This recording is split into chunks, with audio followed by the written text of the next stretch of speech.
we have the biggest game yet of college bowl season. Two teams that thought they should have been deserving for the college football playoff, unfortunately, were not allowed in.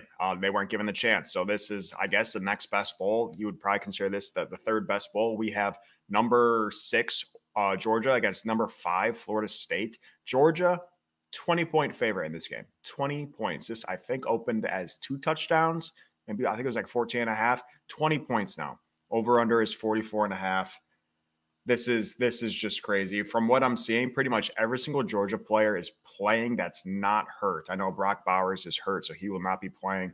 But from everything I'm seeing, and this could be a complete scam by Kirby Smart, but he says his starters are playing unless they're injured. So we'll see what actually happens.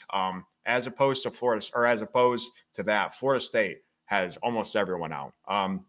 Just announced actually on Christmas Day, talking about an FU to coach, Florida State's second string quarterback, which we all know is their first string quarterback, because their first string quarterback broke his leg in half, declared he was transferring, entering the transfer portal. I think his name is Rodemaker. They now have Glenn, who will be the starting quarterback, a true freshman. He did get time in that ACC championship game, but he will be starting this game against Georgia, who I think we can all make the argument probably deserves to be in the college football playoff as well. I think their claim to Bama is just as good. Obviously, Bama beat them, but Georgia is, back-to-back national champions. This Florida State team is wiped out. Wide receiver 1, Keon Coleman, shout out Michigan State, out. Wide receiver 2, out. Wide receiver 3, out. Running back 1, out. Running back 2, out. Running back 3, out. Running back 4 is a quarterback who broke his leg in half, out. Everyone's out for Florida State. So this is the reason this line has moved 6-7 points. I'm gonna send, or I guess I'll take it first here. I'm gonna take, and I hate big spreads, and I know there's this couple of Twitter accounts that I follow. It's like double-digit spreads in bowl games. The underdogs are hitting like at 66%. I'm gonna take Georgia. I hope Kirby Smart isn't lying to me. I hope his guys are actually playing. I think Georgia wins this. I actually like the over as well, because I think Georgia's gonna score 45 points. I think it might be like 45-3. I think Georgia's gonna. I don't even think it's gonna be close, and I feel really bad for Florida State. They went 13-0, undefeated, number 5 in the country, defeated, or a team with 1 loss got in over them. That sucks. It's probably the right call from the committee, but that sucks for Florida State. And we can see everyone's transferring, everyone's opting out, everyone's entering the draft. The ship has left the sails here. Like there's nothing left for Florida State. So I think Georgia's going to win big. I like the over. I think the over is a little bit of a trap, but when I see that over at 44.5, what that's screaming to me is it's going to be a 40-0 type of game. So I'll take Georgia -20. Might be my favorite bet of the day.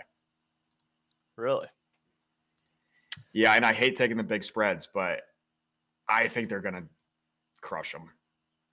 Obviously, they have nothing to play for, but I don't know, man. I think they're going to absolutely murder them. Yeah. Well, I don't love this game. I should love this game. If this were 5 years ago, this would be a phenomenal matchup before all the transfer portal stuff, but I'm going to take a stab with Florida State. And again, I've just basically been handicapping all these bowl games based on guessing effort. I think I've done a decent job so far. So my guess here is that Florida State, despite not having anybody who played throughout the season playing in this game, I think we're going to get a big effort. I think they're going to want to show the committee that they probably still deserve to be in here in the playoff. Even without all these starters, I just think the guys who are getting a shot to play now could be the future of Florida State. And I just think they're going to want to really go out there and show Georgia that they can still play with the big dogs. And then Georgia, I just don't see how they get up for this game. It's it's college kids who know none of these players have really played before. Georgia, probably entering the season, honestly, didn't think there was a shot in hell they weren't in the college football playoff. I mean, I can't imagine being on that team and thinking you weren't going to make it. So I just don't see how they care about this game whatsoever. And for that reason, I can't lay 20 points.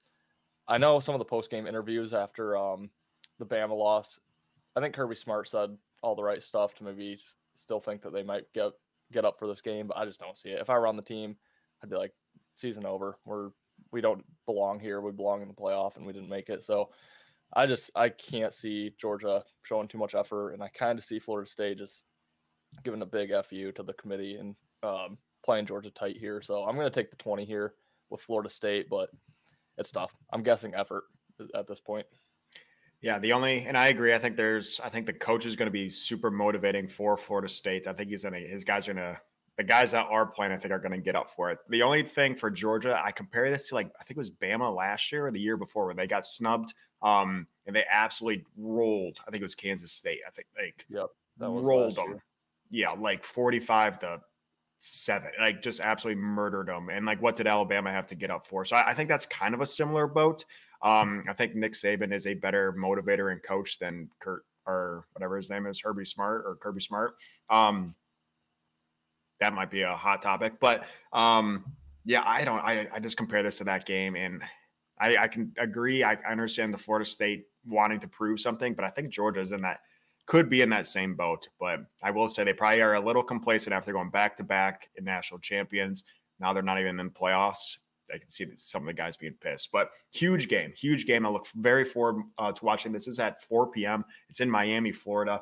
So pretty much, I guess Florida State's in Tallahassee. So still a long trip for both these teams, but I'm super excited to watch this again. This is the third playoff game pretty much. And we're not going to have games like these next year because we go into that 12-team playoff. And we're not going to have opt-outs. So big game. I look forward to watching it. And again, we have previews for every single game. We're almost to Monday. We're almost to the playoffs. Make sure you check out our playoff previews as well. Obviously, you can probably guess who I am going to be betting and rooting for. But if you want an in-depth analysis, make sure you do check these out.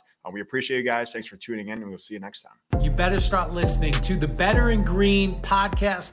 You will not regret it. Trust me. And hey, I'm Dean Blandino. Welcome to Better in Green, eh? To Better in Green, eh? To Better in Green, eh? Listening and cash out, that's what it's all about. Come on, let's make cash now. We always on spot and we cover old spot from the bottom to the top. Hey, shout out to Ethan, shout out to Wyatt, shout out to Ben. Welcome to our podcast, Better in Green.